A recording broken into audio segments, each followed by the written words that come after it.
High বন্ধুরা, শুভ দুপুর। দেখো, আজকেও আমাদের এদিকে প্রচুর পরিমাণে বৃষ্টি হয়েছে। এত বৃষ্টি হয়েছে যে জল দিয়ে হেঁটে যেতে পারছি না, মনে হচ্ছে পায়ের জুতো ছিঁড়ে যাবে। তো যাচ্ছি ছেলেদের আনতে, দেখতেই পাচ্ছ কত বৃষ্টির জল। হাই বন্ধুরা, সবাই কেমন আছো এই বৃষ্টির মধ্যে? তো আমাদের কানলাতে প্রচুর পরিমাণে বৃষ্টি হচ্ছে সকাল থেকেই। এখন যাচ্ছি ছেলেদের স্কুল থেকে আনতে। তো সামনে পিছনে প্রচুর জল, অনেকটা এগিয়ে এসেছি। তো এই জল দিয়ে এগিয়ে যেতে পারছি না, জলের একটা স্রোত রয়েছে। তো আমি যেদিকে যাচ্ছি সেদিকে বেশি স্রোত, মনে হচ্ছে পায়ের জুতোটা ছিঁড়ে যাবে।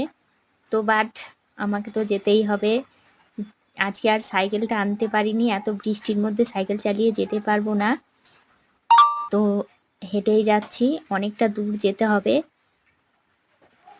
এইভাবে বৃষ্টি পড়লে খুবই অসুবিধা। সবাই বাড়ির থেকে কিভাবে কাজে কর্মে যাবে বা ছেলেদের স্কুলে দিতে যাওয়া আনতে যাওয়া খুবই মুশকিল। কিন্তু একদিকে ভালোই লাগছে, দেখে মনে হচ্ছে দীঘার সমুদ্র প্রবেশ করেছে কালনাতে। তো আর একদিকে খুবই দুঃখজনক বিষয়, যেহেতু আমাদের ঘরের মধ্যেই অনেকটা জল উঠে গেছে। বুঝতেই তো পারছো কেমন একটা অসুবিধা হয়। তো যাওয়া যাক, দেখি। সামনের দিকে তো আরো জল আছে, পুরো রাস্তাটা এইভাবে জলে ডুবে গেছে। তো তোমাদের ওদিকে বৃষ্টি হচ্ছে কিনা একটু জানিও। আমাদের এদিকে তো মনে হচ্ছে আজকে বৃষ্টি থামবেই না, ঝিরঝির করে এখনো পর্যন্ত পড়ছে।